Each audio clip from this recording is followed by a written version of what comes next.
Et nous accueillons maintenant le docteur Thomas Jaguer, également du Luxembourg, qui va nous parler de l'ulnalon, c'est-à-dire que nous passons de la technologie à la sémiologie, à la réflexion de fond. Thomas. À des choses qui sont effectivement un petit peu plus simples. Madame la Présidente, Monsieur le Vice-président, Madame la Secrétaire générale, chers confrères, merci Guillaume pour m'avoir proposé de regarder ce qui se faisait pour raccourcir un ulna en 2025. C'est l'occasion de faire un peu le point. Alors pourquoi voudrait-on raccourcir un ulna? Pour régler les conflits mécaniques entre l'ulna distal et le carpe, qui vont correspondre à deux pathologies, le conflit cubitocarpien entre l'ulna entier et le carpe, qui se manifeste essentiellement par des douleurs au bord cubital à l'inclinaison latérale en extension, en appui notamment, et le conflit stylocarpien qu'on va voir, qui est un petit peu plus anecdotique. Alors, qu'est-ce qu'un ulna long et est-il toujours long? On a vu la variance radiocubitale, il existe plusieurs méthodes de mesure, la plus connue de tous, les lignes perpendiculaires. On a également une technique plus évoluée des cercles concentriques de Palmer, mais qui est un petit peu en désuétude. La valeur normale, elle est entre plus 2 et moins 4 dans la population générale. Mais comme on a vu, un ulna long, c'est dès que la variance devient positive. Par contre, ce qu'il faut savoir, c'est qu'on a des conflits cubitocarpiens qui arrivent même sur des ulnas qui ne sont pas longs. Et c'est dans 10 à 30 des cas, puisqu'on a une épaisseur de ce ménisque du TFCC qui est inversement proportionnelle à la variance.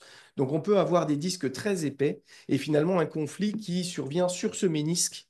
Et effectivement, comme le mentionnait Guillaume dans son introduction, dans les mécanismes de serrage en force avec inclinaison cubitale, la variance va augmenter et on peut avoir des conflits qui se manifestent à ce moment-là. Le problème étant à ce moment-là d'y penser et de trouver le moyen de prouver qu'il s'agit d'un conflit cubitocarpien par l'IRM, par l'arthroscopie ou par ces clichés en stress qui vont permettre d'aboutir au diagnostic et au traitement. Les traitements sont aussi efficaces sur ces ulnas négatifs et neutres qu'ils le sont sur l'ulna positif. Alors, on va vite faire une petite parenthèse sur le traitement du conflit stylocarpien. Il a été décrit par Topper en 97, qui proposait en même temps son signe sémiologique, qui est l'extension du poignet et la douleur qui survient sur la fin de la supination, qui est le moment où la styloïde cubitale va venir en contact avec la première rangée du carpe. Et on a spécifiquement une douleur sur la styloïde cubitale. Ça survient souvent sur des ulnas qui sont neutres ou négatifs. Il y a des techniques de mesure de la styloïde plus ou moins élaborées, avec parfois des styloïdes immenses, comme on le voit en bas à droite. Et l'imagerie permet parfois de retrouver des symptômes qui sont un peu des facteurs prédictifs de réussite du traitement, comme on le voit sur l'arthroscanner, avec une styloïde très en contact en bas à gauche, ou un œdème styloïdien sur l'IRM.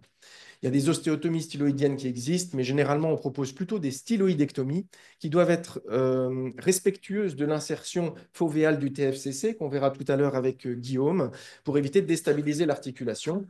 Ça peut se faire en technique ouverte, qui était la technique proposée par Topper, mais également sous forme arthroscopique pour les plus modernes d'entre nous. Le conflit cubito-carpien, donc de l'ensemble de l'épiphyse avec le côté cubital du carpe, a été bien décrit par la classification de Palmer dans la deuxième partie de la classification, c'est-à-dire les lésions dégénératives, qui nous a proposé l'évolution naturelle de ce conflit au fur et à mesure des stades.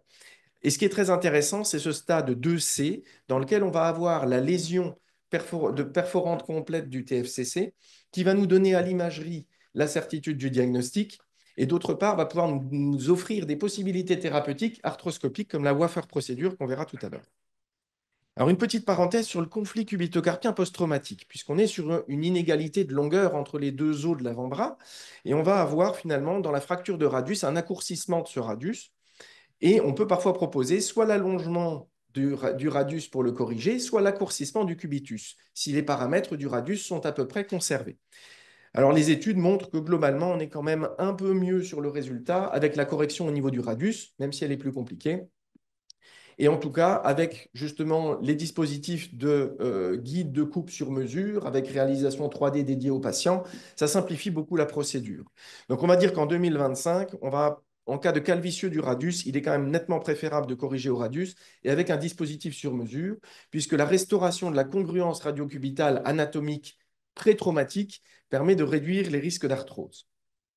Alors pour le conflit cubito-carpien général, congénital, lié à la configuration anatomique, on a un traitement conservateur, comme tout le temps, avec des attelles, avec une modification de l'habitude du patient, mais 25% sont quand même opérés parce que ça ne suffit pas. Le principe chirurgical est assez simple, comme souvent en orthopédie, c'est la décompression du compartiment ulnocarpien. Donc on peut le décomprimer, comme on l'a vu, dans le contexte traumatique par l'allongement du radius, mais on ne va pas faire ça sur un contexte idiopathique. On peut accourcir en proximal sur la métaphyse ou sur la diaphyse. On peut raboter l'épiphyse, c'est ce qu'on va appeler la Waffer procédure. Et on peut enfin faire un accourcissement carpien, qui est une proposition un petit peu plus récente, qui consiste à fraiser le lunatum pour faire de la place par au-dessus quand le ligament est intact. L'accourcissement épiphysaire ou Waffer procédure a été proposé en 92 sur une technique ouverte par Feldon. L'intérêt, c'est qu'on va venir raboter 2 à 4 mm distaux de la tête cubitale. C'est une chirurgie qui doit préserver l'insertion fovéale. C'est une chirurgie rapide. Il n'y a pas de problème de consolidation. Il n'y a pas de modification de la congruence anatomique. Et généralement, la récupération est assez rapide. Par contre, l'inconvénient, c'est qu'on ne va pas avoir d'effet de retention de la chape ligamentaire, de stabilisation de l'ulna distale. Alors cette Waffer procédure, elle a été décrite la même année finalement en arthroscopie par Wnorowski. L'intérêt de l'arthroscopie, c'est que c'est mini-invasif, on récupère plus vite. Ça a été une des premières opérations arthroscopiques, complètement arthroscopiques, qui marchait bien. C'était un petit peu la chromioplastie de la chirurgie du poignet à l'époque. Donc il y a eu énormément d'intérêt pour les arthroscopistes avec beaucoup de bons résultats, donc 80-90% d'efficacité. Et le seul élément où il faut vraiment faire attention, c'est qu'il faut réséquer la tête cubitale sur l'ensemble de la pronosupination pour ne pas laisser de zone de contact qui risque d'être douloureuse. Sachant que les résultats sont identiques à la forme ouverte, mais avec une récupération plus rapide, en 2025, si on choisit une Waffer, elle doit être arthroscopique. L'accourcissement proximal, deux techniques, diaphysaire et métaphysaire. L'accourcissement métaphysaire, il est un petit peu plus confidentiel. Qu'est-ce qu'on recherche dans un accourcissement métaphysaire? Les métaphyses consolident plus vite, donc on cherche une consolidation plus rapide et plus fiable. On essaye de ménager la membrane interosseuse puisqu'on se met un petit peu à distance de ces insertions. Et certains cherchent à modifier l'orientation de la tête pour améliorer la congruence. Alors la littérature, elle est un petit peu perturbante parce qu'on a peu d'études, des faibles effectifs. Ce qui est plus embêtant, c'est qu'on a des techniques très variables. Donc on va avoir des ostéotomies d'accourcissement finalement diaphysaires très distales. On va aussi avoir des concepts un petit peu plus compliqués de réorientation de la tête avec des niveaux de coupe différents, des fixations différentes. Ce que l'on retrouve, c'est que quand on a des comparaisons dans les études entre diaphysaire et métaphysaire, la consolidation est effectivement un peu plus rapide pour la métaphyse, mais le résultat final est à peu près identique.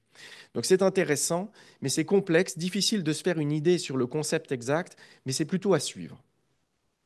Les techniques diaphysaires sont par contre bien connues. On a la résection cylindrique historique de Milch de 1941, la résection oblique courte qui a été l'essor des plaques avec guide de coupe, la résection oblique longue et une résection en marche d'escalier dont l'intérêt est d'augmenter la surface de contact et d'éviter les malrotations, mais qui est quand même beaucoup plus compliqué à réaliser. Alors notre évolution à Luxembourg et à Nancy à l'époque avant, ça a été de l'ostéotomie oblique courte avec toutes les différentes améliorations techniques. Et on est passé un peu plus récemment sur une oblique longue, Germain et moi. Alors à l'époque, on utilisait cette oblique courte avec une plaque, donc, qui est une technique qui marche bien. Quasiment tout le monde dans le monde fait ça. Mais ça a des inconvénients, c'est qu'il faut planifier précisément la résection. Donc il faut faire une vraie analyse radiologique de ce que l'on veut enlever, ce qui n'est pas toujours facile sur les systèmes de logiciels actuels. On a, une fois la résection faite, aucune correction qui est possible. Si on a recoupé trop, tant pis. Dernière chose, on a besoin d'un dispositif spécifique qui doit être commandé et on a besoin d'un dispositif de qualité parce que vous devez avoir un guide qui coupe exactement ce que vous lui demandez. Il ne doit pas bouger quand vous sciez avec et la plaque qui va avec ce dispositif doit être bonne pour vous permettre d'obtenir la consolidation.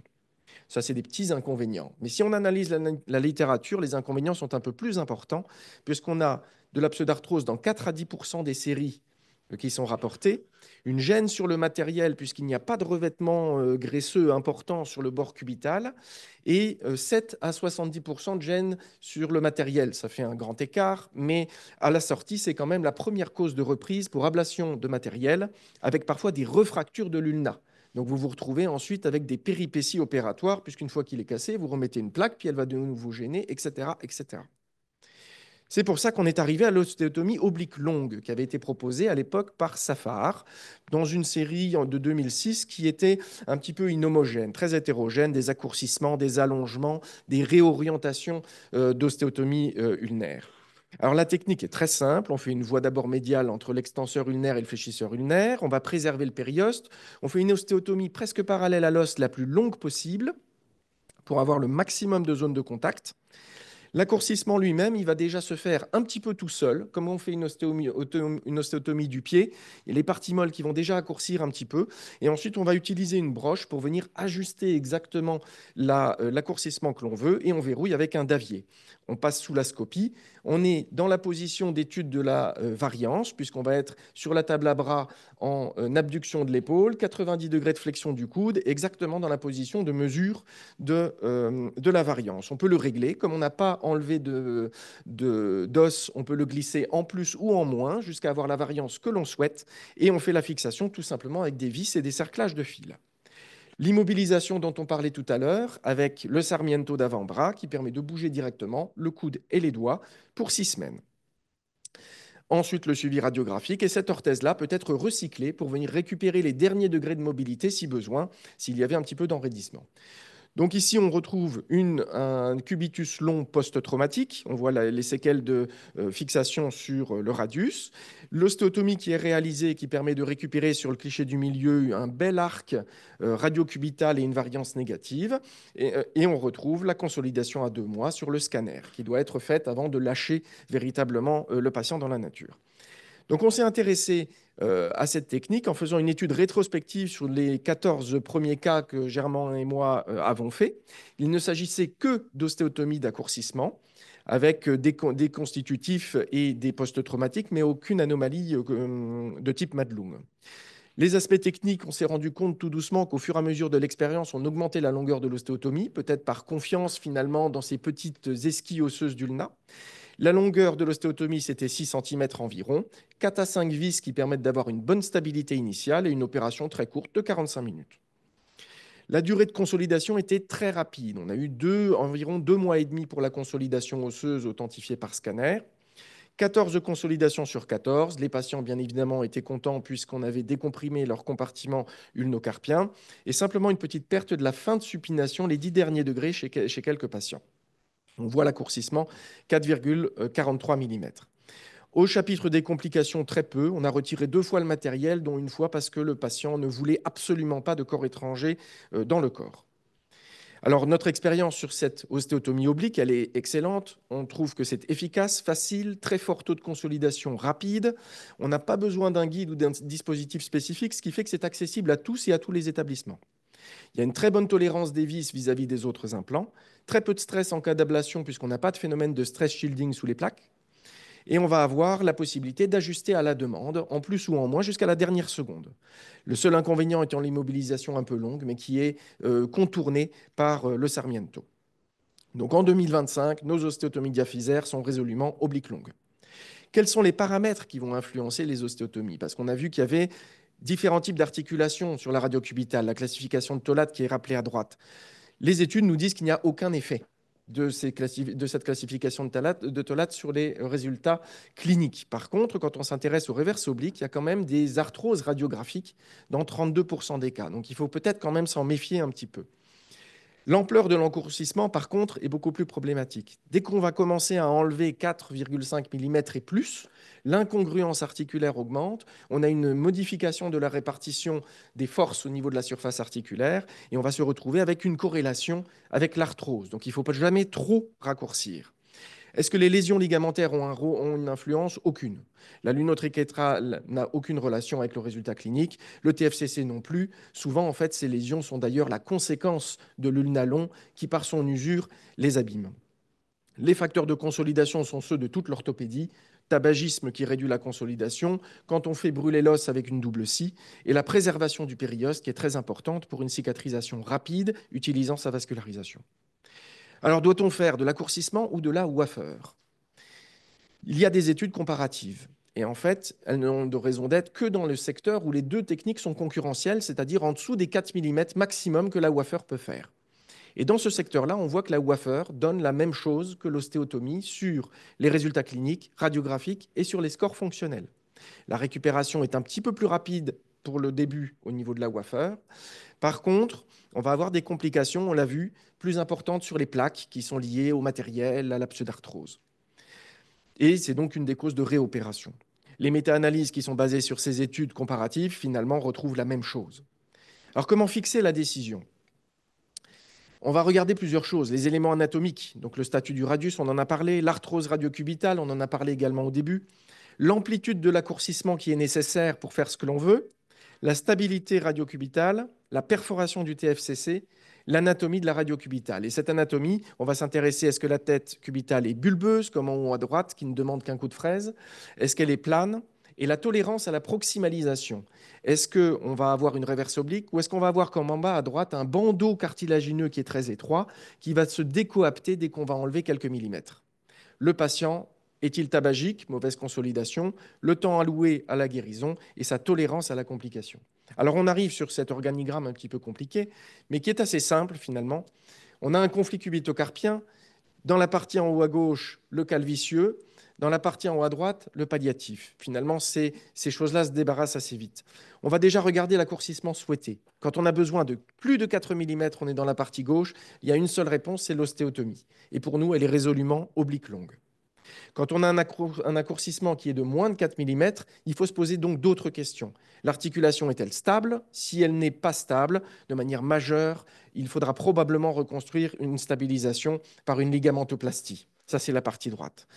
À gauche, l'instabilité modérée, on peut proposer donc cette ostéotomie oblique qui va proposer une retention des parties molles stabilisant la radiocubitale distale.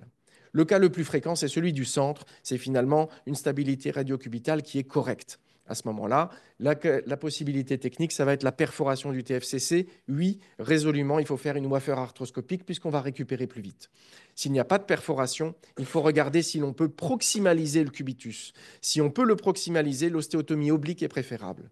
Si on ne peut pas le proximaliser pour les raisons qu'on a vues, à ce moment-là, c'est la petite place qui va rester pour la wafer open, puisqu'on ne va pas trouer le TFCC si précieux pour faire un geste chirurgical, ou éventuellement cette reverse wafer que j'ai mis en petit, car elle doit encore montrer sa performance dans le temps.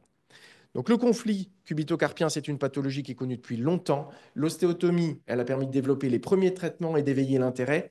Elle a été longtemps supplantée par la résection arthroscopique, mais elle évolue et par la correction des complications, les ostéotomies obliques et l'ostéotomie métaphysaire, elle reprend un petit peu du poil de la bête. Et elle reste en tout cas indispensable lorsqu'il faut plus de 4 mm d'accourcissement. Merci de votre attention. Merci beaucoup, Thomas. Alors là, ça c'est une question débattue. C'est une question très débattue et tu es très déterminé pour ces ostéotomies obliques. Une question qui me vient comme ça, c'est est-ce que tu penses qu'une telle ostéotomie, ou quelle qu'elle soit d'ailleurs dans sa technique, va avoir un effet de retention des ligaments luno-triquétraux? Je ne pense pas trop. Sur le lunotriquétral, pas trop. Non. L'idée, c'était plutôt, par l'ostéotomie, d'avoir une retention de la partie fibreuse euh, ulnocarpienne, finalement, de restabiliser un petit peu l'extrémité ulnaire. Oui. Et alors, comment décides-tu de, tu as un ulna plus, comment décides-tu de la quantité de raccourcissement ou d'accourcissement que tu vas administrer? On cherche à avoir légèrement négatif. Donc, D'accord. c'est vraiment la constatation péropératoire, en fait, sur la scopie. On essaye de l'amener à légèrement négatif, moins 1 millimètre. Et en péropératoire, on va ajuster exactement l'accourcissement. Alors, on va regarder la variance. Et ce que j'aime bien regarder aussi, c'est le cintre radio-ulnaire dans l'espace interosseux. Mhm. Et est-ce qu'il y a une limite à l'accourcissement? Bah, comme on l'a vu, l'accourcissement, il doit rester juste au nécessaire. C'est-à-dire, dès qu'on commence à être autour de 5 mm de raccourcissement, on augmente l'incongruence, donc c'est moins logique. Il faut vraiment avoir juste ce qu'il faut, sachant que dès qu'on va retirer ne serait-ce que 3-4 mm, on va tout de suite gagner des dizaines de pourcents d'appui. C'est les études biomécaniques qui ont montré ça. On gagne plusieurs dizaines de pourcents d'appui dans la transmission des forces à l'intérieur du poignet en enlevant quelques millimètres. Est-ce qu'il t'arrive de faire une arthroscopie initiale?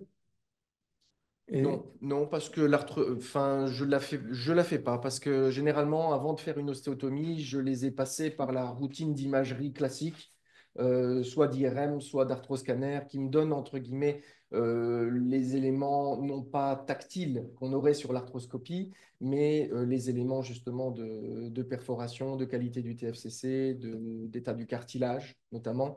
Notamment quand on parlait tout à l'heure, quand je parlais de l'arthrose radiocubitale, l'arthrose scanner est important pour évaluer la qualité de la radiocubitale qui n'est pas toujours facile à voir comme arthrosique sur les clichés non injectés. Merci beaucoup. Y a-t-il... Alors, une question de Monsieur Hudson, du docteur Hudson. Alors, ça doit être en visio. Ah, Merci beaucoup. C'est une très bonne exposition. Et moi, je suis lutteur de lutte gréco-romaine ainsi que de judo. Et moi, j'utilise beaucoup ce mouvement pronation pour faire les grippes pour les lutteurs. Moi, je voudrais savoir quelles sont les lésions plus courantes dans l'art martial. Euh, et si c'est courant d'avoir une lésion do ligamento triangulaire du poignet. Alors, Le docteur Hudson Nakamura, membre de l'Académie, est ophtalmologiste au Brésil et il a représenté son pays dans les compétitions mondiales de lutte gréco-romaine. d'accord. Donc, il est directement intéressé par la question. Et oui. Alors, on va retrouver hein, effectivement sur ces mouvements de pronosupination avec force, on va pouvoir retrouver tout un ensemble de pathologies. C'est l'éventail de la pathologie du bord cubital du poignet. On va pouvoir retrouver tout simplement des tendinites de l'extenseur ulnaire. On va pouvoir retrouver des problèmes de rupture de la sangle de stabilisation au niveau du rétinaculum. On va avoir bien évidemment sur des traumatismes appuyés lors des chutes, les déchirures, les lésions du TFCC évidemment, voire même donc les luxations, y compris sur le cadre antébrachial, si effectivement les chutes sont très appuyées. Maintenant, c'est certain qu'on va avoir aussi de la pathologie du conflit cubito-carpien. Si vous avez un ulna plus, on va avoir par la répétition des contraintes sur le ménisque fibreux du TFCC, on va se retrouver exactement dans ces lésions-là. Tout à fait. Alors, si je peux me permettre un petit mot, je suis aussi judoka ceinture marron et on se sert beaucoup en effet de la pronation et j'ai dit du début que la pronation donne un ulna plus. Et on peut discuter peut-être de ces patients qui ont un ulna à zéro, une variance ulnaire à zéro. Est-ce que tu considères que parce qu'ils ont une variance ulnaire à zéro, ils ne peuvent pas avoir de conflit ou est-ce qu'il faut les raccourcir aussi? Alors, je pense que le danger, c'est en les voyant à zéro, de ne pas penser au conflit. Hmm. Puisqu'on va regarder la radio, on va se dire, bon, l'ulna est à zéro, bon, bah, c'est bon, c'est pas ça, on passe à autre chose. Or, effectivement, on a un cubitus qui devient positif lorsqu'on met de la force dessus, lorsqu'on va être en pronation. Donc, il faut penser à cette situation. On peut avoir des conflits cubitocarpiens sur des ulnas négatifs ou neutres. Et le traitement par wafer ouverte ou le traitement par ostéotomie peut permettre d'avoir effectivement une amélioration du confort. Là, bien sûr, le disque est souvent intact et on ne va pas aller faire une wafer arthroscopie.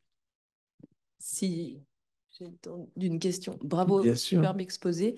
Et quelle valeur donnes-tu ou utilises-tu les clichés points fermés pour démasquer parfois des conflits dynamiques? Alors, c'est vrai qu'en pratique, on les utilise très peu.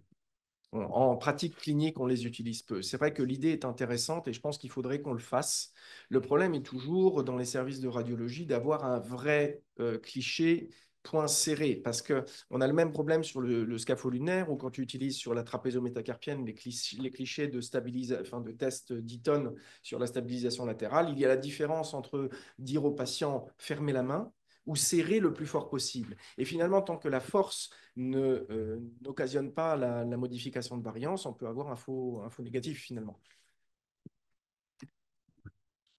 Donc, professeur Je voudrais te Chabert. féliciter de ton exposé qui est très complet et je voudrais simplement te poser une question qui est spécifique pour les lésions d'ulnalons congénitaux, pas les post-traumatiques, où là, je crois que la discussion, elle est simple. Mais on connaît quand même les variétés des aspects de l'articulation radio-ulnaire. Et cela a, à mon avis, ça m'a toujours inquiété, une incidence sur le fait de ne faire que simplement raccourcir. Faut-il pas associer autre chose ou chercher? Parce que je trouve que c'est signalé. Je ne sais pas, tu ne nous as pas parlé trop des résultats et de la radio ulnaire, c'est-à-dire l'arthrose ou la tolérance. Et je pense que c'est un aspect où je n'ai jusqu'à présent jamais trouvé de réponse personnellement. Alors, tout à fait. Nous, dans notre étude, on en avait une seule qui était en réverse oblique. Il n'y avait pas de grosse différence sur le résultat. La littérature montre qu'il n'y a pas de différence clinique. Par contre, c'est vrai qu'on a une différence sur l'apparition d'une arthrose radiologique. Alors, c'est toujours la même question, c'est que l'étude, au moment où l'étude est faite, on arrête le follow-up, on regarde, il y a de l'arthrose dans 30%, il n'y a pas de signe clinique, tout le monde est content, sauf que les patients, ils vivent après. Et c'est un petit peu comme ce qu'on a parfois sur la résection de première rangée, avec l'apparition d'une usure capito-radiale qui se fait, où tout le monde dit il y a une usure, mais tout va bien. Si on s'adresse à des patients qui sont jeunes, je pense qu'il faut se méfier quand même de ces formes radiologiques, notamment oblique reverse. Et à ce moment-là, il faut essayer de ne pas créer trop d'incompréhension. C'est à ce moment-là les ostéotomies métaphysaires. Mais le problème, c'est que quand on commence à rentrer là-dedans, c'est compliqué parce qu'en fait, il y a des angles différents, il y a en fait, il n'y a vraiment pas d'univoque. Quand on regarde les ostéotomies diaphysaires, c'est de la recette. On fait plutôt une rondelle ou plutôt une oblique ou une oblique longue, mais on a tous à peu près la même efficacité biomécanique. Par contre, sur la métaphyse, c'est vraiment un peu tout. On va avoir de la correction d'axe. Le problème aussi, c'est de se méfier de ne pas vouloir trop bien faire. C'est-à-dire que si on cherche à modifier, à corriger des positions de la tête ulnaire qui, en faisant moins bien, en essayant de faire mieux, ce n'est pas toujours idéal. Ouais, c'est ça. Nous avons une question du docteur Juvenspan en visio. Pouvez-vous poser votre question? Il faut. Oui, pardonnez-moi, est-ce que vous m'entendez? Oui. Oui. Très bien. Oui, bonjour. Non, je voulais vous poser une question techniquement. Je voulais savoir si les ostéotomies, vous les faisiez toujours dans le même sens ou si justement vous faisiez attention à l'anatomie de la rude pour essayer de décomprimer la rude aussi en fonction des différences d'anatomie. Alors effectivement, il y a l'idée de changer l'axe dans lequel on fait l'ostéotomie, puisque si on écarte la radio cubital, on peut la décharger. Après, notre expérience là-dessus, on le fait. Donc c'est vrai qu'on choisit, quand on a un petit peu d'usure, de faire effectivement une décompression. Maintenant, on n'a pas vu c'est plus une foi chirurgicale que quelque chose qu'on peut à ce stade prouver. Ok, merci beaucoup. Merci. Emmanuel Camus de Maubeuge, tu as deux questions. Bonjour. Ah, micro. Est-ce que vous pouvez mettre votre micro? Voilà, excusez-moi. Donc, je disais bonjour à tous. Merci, Thomas. Une question, à la fois une remarque. Diego Fernandez m'évoquait la possibilité dans les TOLAD 3 de faire une petite ostéotomie de l'incisure radiale, c'est-à-dire une soustraction un coin de soustraction à base proximale pour reverticaliser l'incisure. Je ne sais pas si tu as déjà essayé quand il faut raccourcir de façon un peu importante pour éviter une surpression. Je ne sais pas si tu connaissais, si tu as l'expérience. Moi, il m'en a parlé, mais je n'ai jamais l'utilisé. Alors en pratique, moi, j'ai jamais trop touché l'incisure ulnaire du radius parce que moi, je n'ai jamais vu ces ostéotomies-là. Il y avait un chef de clinique quand j'étais à Nancy qui s'était amusé à faire ça. Après, moi, j'ai toujours un petit peu peur, comme je disais, de modifier un petit peu trop l'anatomie. C'est-à-dire que quand on a un TOLAT 3, on peut aussi aller simplement faire une wafer éventuellement ouverte, ok, si le TFCC est en bon état. Mais j'ai toujours un petit peu peur de ne pas avoir finalement une survie de la surface articulaire qui est suffisamment bonne, de créer de l'enraidissement puisque c'est une articulation qui est très compliquée à arthrolyser si on a un enraidissement. Donc, c'est un peu la question du mieux qui est l'ennemi du bien. Mais je n'ai jamais fait cette opération. Bon, moi Je non ne peux plus, hein, pas, mais je peux pas te au cas donner où mon, quelqu'un aurait mon l'expérience. impression sur la chirurgie. Ouais. Et une petite remarque qui est personnelle, qui est une constatation. Effectivement, en pronation, le radius s'enroule autour de l'ulna, donc puisqu'il s'enroule, il a une sorte de raccourcissement apparent. Donc la variance positive, moi quand je fais des clichés dynamiques, je fais systématiquement un point serré sur crayon. Je demande aux patients de serrer le crayon et je le fais en pronation. Alors là, c'est facile. En supination, on ne peut plus leur demander de serrer le crayon, mais je fais systématiquement pronation et supination. Et effectivement, il y a à peu près 2 à 3 millimètres de positivation ou tout au moins d'augmentation de la longueur apparente de l'ulna qui correspond en fait à une ascension proximale du radius entre la pronation et la supination. Voilà. Et donc, je pense, je suis d'accord avec toi, je pense qu'il faut tenir compte de cette variance en pronation dans les conflits, qu'en supination, elle peut être sous-mesurée. Voilà. Thomas, une question de l'examen clinique. En face du patient qui vient pour une douleur ulnaire d'un conflit ulnocarpien, tu lui dis, je vais vous faire une ostéotomie de l'ulna. Est-ce que c'est bien reçu? Comment tu gères la discussion? Ils n'ont pas tellement de problèmes pour recevoir. Ils ne discutent pas au Luxembourg. Ils discutent la date pour se faire opérer. Une fois qu'ils ont décidé, ils veulent que ce soit très rapide. Mais non, après, c'est pas tellement une difficulté parce que on leur explique la physiopathologie. C'est-à-dire, en plus, ça fait partie de ces pathologies très simples à expliquer. Vous avez un os trop long, ça frotte un peu là, ça fait mal. Quand vous tournez, vous faites ça. Ah bah tiens, vous avez effectivement mal comme ça. Ça fait partie des pathologies que le patient comprend facilement. Et c'est une pathologie dont le traitement est très mécanique. Vous avez un os trop long, vous le raccourcissez, ça va mieux.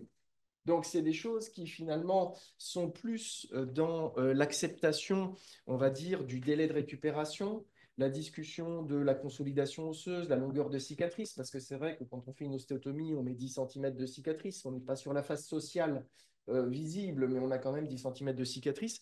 Mais on va dire l'ostéotomie en soi n'est pas, ça fait pas des hauts cœur, ça fait pas de grosses difficultés pour les convaincre. Très bien. Eh bien, écoute, une question. Une question parfaitement naïve. Quand on a eu un ulna long d'un côté, on l'a de l'autre côté? Souvent, D'accord. souvent. On n'est pas forcément symptomatique des deux côtés. Tout dépend aussi de l'utilisation. C'est-à-dire qu'on ne fait pas non plus la même chose avec une main droite et une main gauche. Il y avait un travail de Frédéric Schwantz de longtemps de la Mayo Clinic qui avait montré que c'était comparable statistiquement, sauf chez les jeunes qui ont eu un traumatisme dans l'adolescence et dont les épiphyses se sont. Et donc là, ça crée une différence induite. Y a-t-il d'autres questions? Bon, eh ben, il nous reste à te remercier de ce bel exposé.